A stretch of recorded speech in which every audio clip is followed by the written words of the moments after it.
in order to help handle it, let me bring in some I want to say some additional firepower. Let me bring in fresh from Armenia, my good friend Brent Anders, excuse me. Hi, Brent. Hello. Good to see you, sir.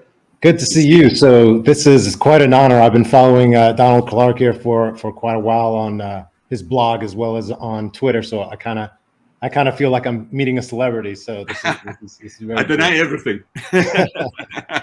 So I got a lot of different comments. So let me before I ask my question, I want to throw a couple things back at you, right? So first of all, very refreshing. I love hearing your thoughts on all of this. It matches a lot of my thoughts as well. I'm a director for the Center for Teaching and Learning here at my university, so I have to very much defend the humanity aspect because I do a lot of presentations and I get instructors, faculty at all levels that are very concerned, very worried. Is my job secure? Will AI take over? And what I tell them is very much that it's not this matter of tomorrow it's going to take over for you, but you should be somewhat worried, at least on some level. Yeah. And that worry is the exact type of stress that all instructors should have in order to make them better, right? So it should be that stress of, I should be better than this computer. I should be more motivational. I should provide the other things that AI currently doesn't do. I should know my students enough to be able to bring up a relevant point that matches what their major is or that matches their background. Those are some things that AI can't really do, at least in the class form, at least in the format that we have now. So I think there is some great benefit to sort of push on those aspects of what you're talking about. So that's great. Okay, so I don't want to take up too much time here, but I definitely want to ask my question.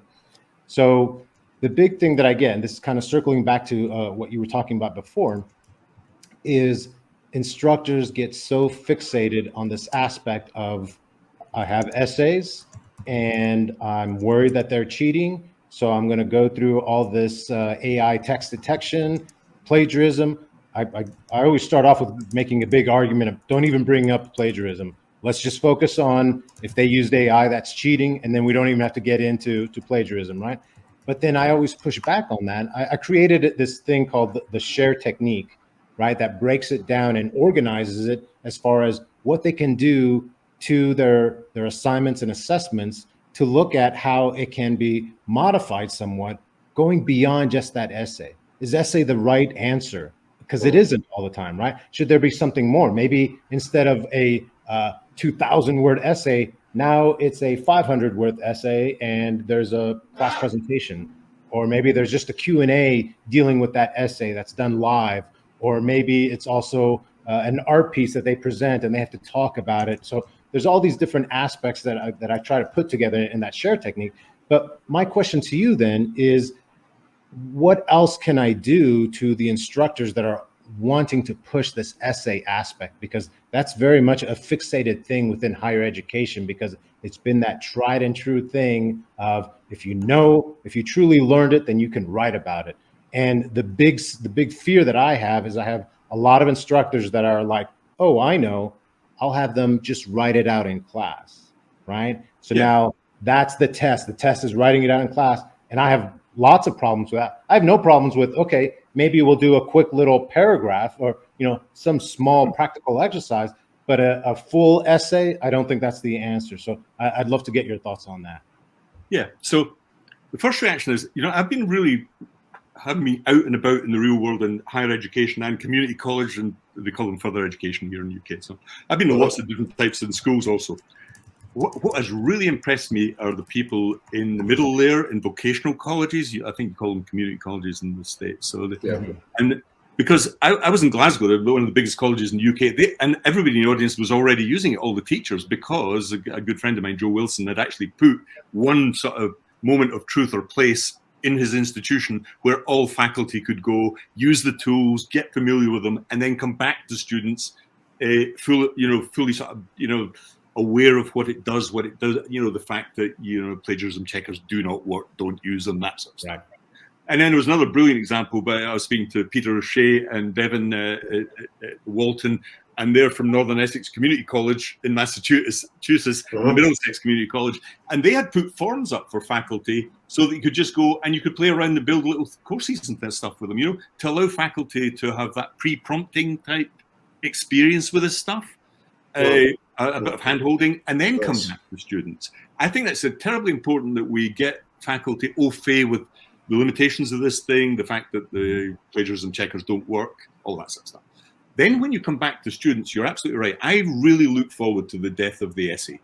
I think essays have a place, but the idea that the two primary pedagogies, which I despise really now, I'm tired of this, that are the lecture and the essay. It's like medieval entities. You know, Plato lectured. And we had 2,500 years later, we're doing the same thing. 40% of your students don't even turn up.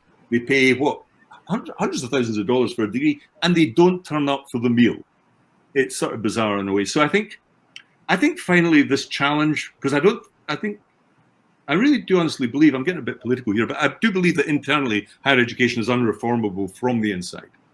I think it's reformable by pressure from the outside on costs. You see that in the brilliant work that Brian's doing on attitudinal shifts in the US towards higher education. Very interesting data. A massive pendulum swing towards negativity, which is worrying, really. But I think then when you deal with the students, you have to just be more sophisticated with assessment. Actually, corporate people do this quite well. You know, when you're training a pilot, they go on a simulator.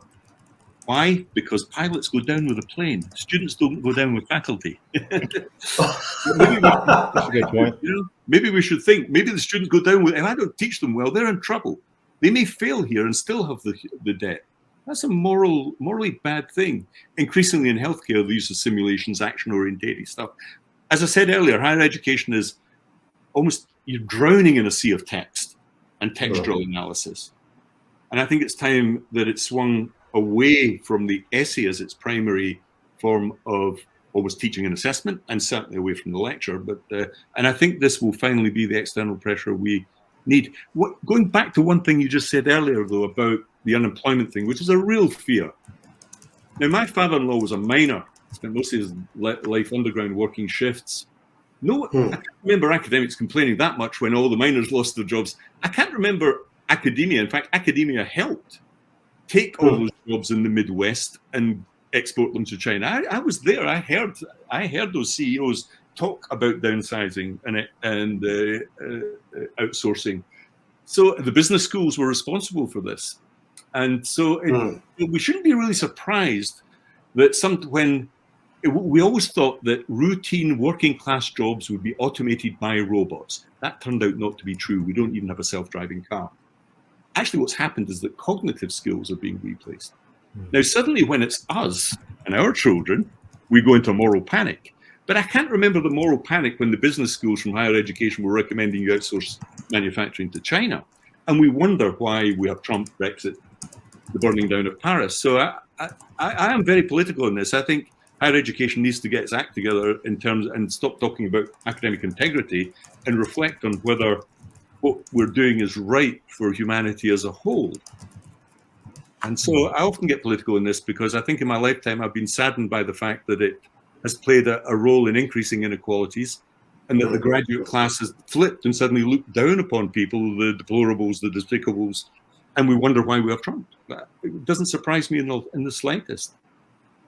Thank you very much. Great. Yeah.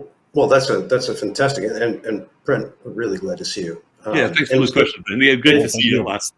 If you want to post a link to your share protocol and to your YouTube channel, please, Brent, please throw that in the chat. So the few people who don't know you can. Let me start off with a question from our good friend Brett Anders, who's coming to us from even later in the day in Armenia, and asks, do you find a big difference between different countries and cultures as far as how they think about AI in education?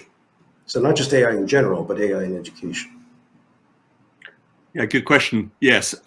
So I had a recent experience in Singapore, and it sort of surprised me because they were already doing it. You know, I was going in thinking I was evangelizing the AI in education thing, and then people in the audience were giving me great examples where they had already set it up within their institutions.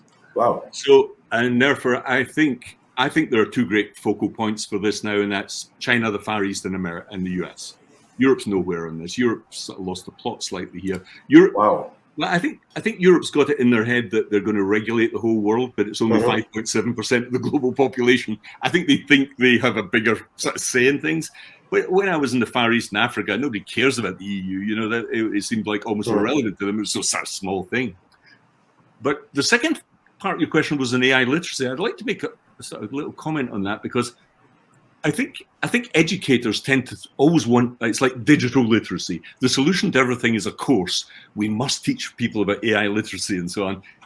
Actually, these kids, your students, probably know more about it than you. They've been using it for longer than you. They're more relaxed about it than you.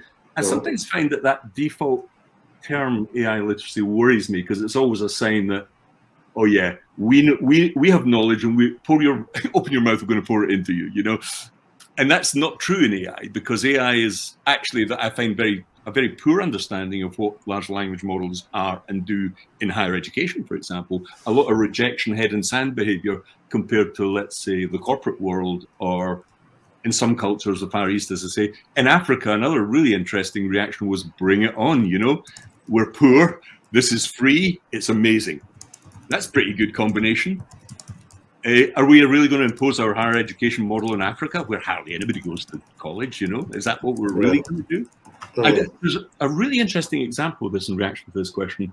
When I was in Senegal, I was involved in a debate with a good friend of mine, Michael. He was a minister in the Kenyan government. And he was furious at white saviors, as he called them, coming in and complaining because these poor black kids in Kenya were being paid £1.60 to $2 an hour by OpenAI. He said, do you realize that's 40% higher than the average basic hourly wage? And how dare an academic on 90 to 100,000 pounds a year say, deny these black kids the opportunity of getting the first rung on an IT ladder by doing that type of work? He thought it was slightly ridiculous, and I wholly agree with him. I think that's an example of what you might call moralizing and not thinking properly through the ethical issue here. That's a good answer. I've heard that complaint as well. Yeah, you get it all the time. Well, first of all, Brent, thank you for the question. We're going to circle back to you because I do recommend everyone should pay attention to Brent and learn from him and his work in AI literacies.